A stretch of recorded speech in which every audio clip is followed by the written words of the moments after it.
He played it when I said to play it and got everybody up dancing. I knew what was gonna happen. I know how to throw parties. Hi, my name is Colman Domingo, and today I'm looking at some career highlights, and I'm gonna tell you what really went down. This is For the Record.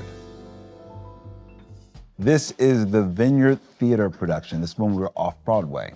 And the Scasper Boys was about 9 African-American teenage boys who were wrongly accused of a crime in the 1930s. I never believed that I had any business doing musicals, but I've always said yes, and I was game.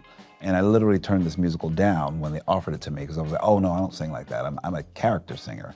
And then Susan Stroman, the 5-time Tony Award winning director, she said, no, I think you have what it takes for this. I didn't grow up with the theater at all.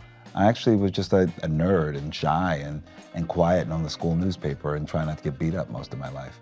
Then I became a theater kid, like sophomore year in college, when I took an acting class as an elective. My teacher, Chris, who changed the trajectory of my whole life by saying, I think you have a gift in this art form, and I'd be very curious if you followed it.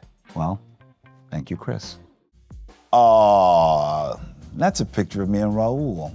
Raul is my husband, who's been my husband for 10 years, but also has been my boyfriend for 20. He's wearing a really cool Heider Ackerman jacket, vintage, and I'm wearing like a nice little Dries Van Noten.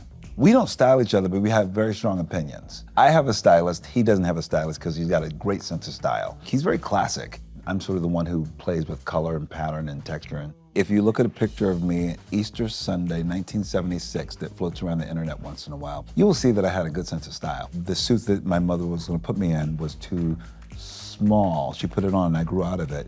And so I wanted to wear this red, white, and blue jacket.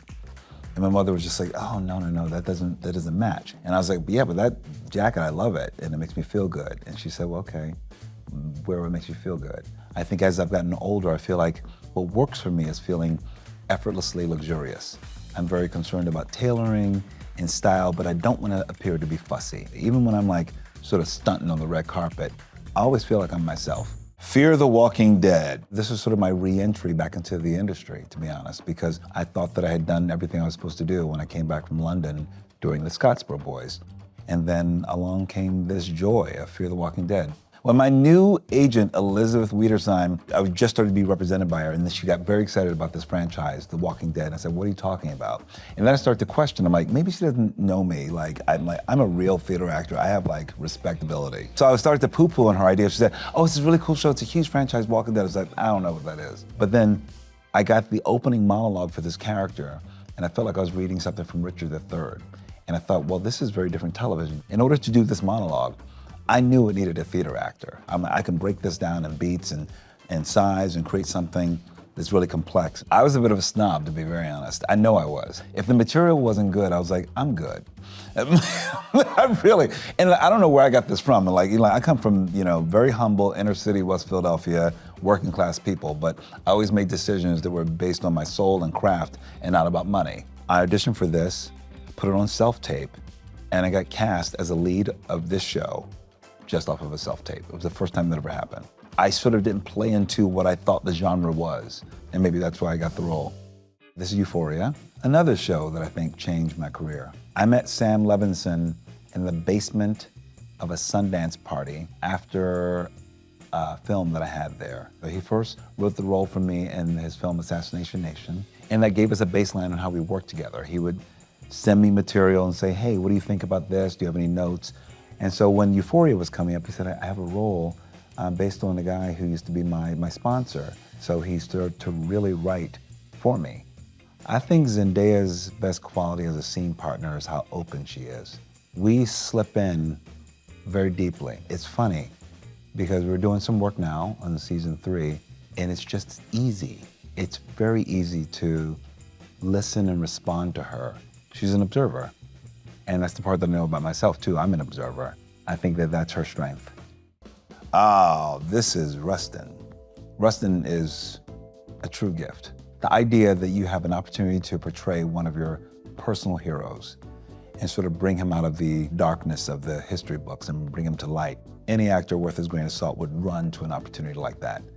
I got my first Oscar nomination playing Rustin, and I thought it was so meaningful. The moment the category came up, I sort of wandered around. I was walking actually in my bathroom. I saw a text from my manager.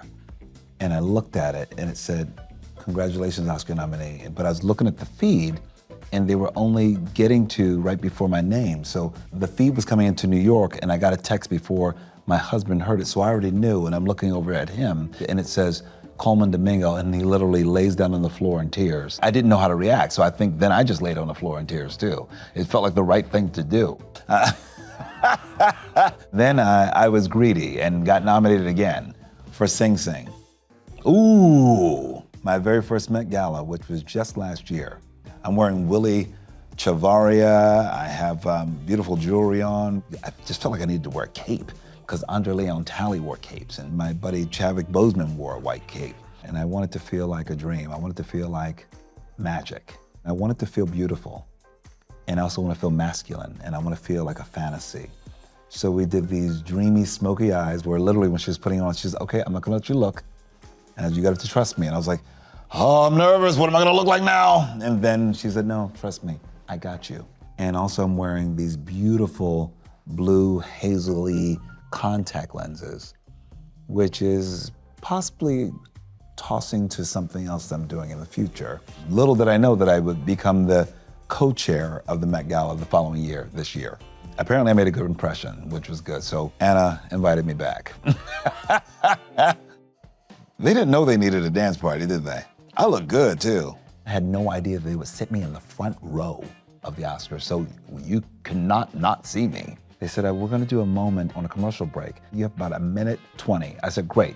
I can speak for 20 and I needed 1 minute for a dance party. They said, ooh, what song? I said, Frankie Beverly, Before I Let Go. It's the ultimate barbecue song. Will everybody know it? I'm like, it doesn't matter, but you'll feel it. And I found a high point in the song. I got the DJ to do it. The DJ tried to question my choice and thought, shouldn't we play it from the beginning? I said, I'm telling you, the high point, trust me. I know how to throw a party. So he listened, he played it when I said to play it, and got everybody up dancing. I knew what was gonna happen. I know how to throw a party, so I had a good time.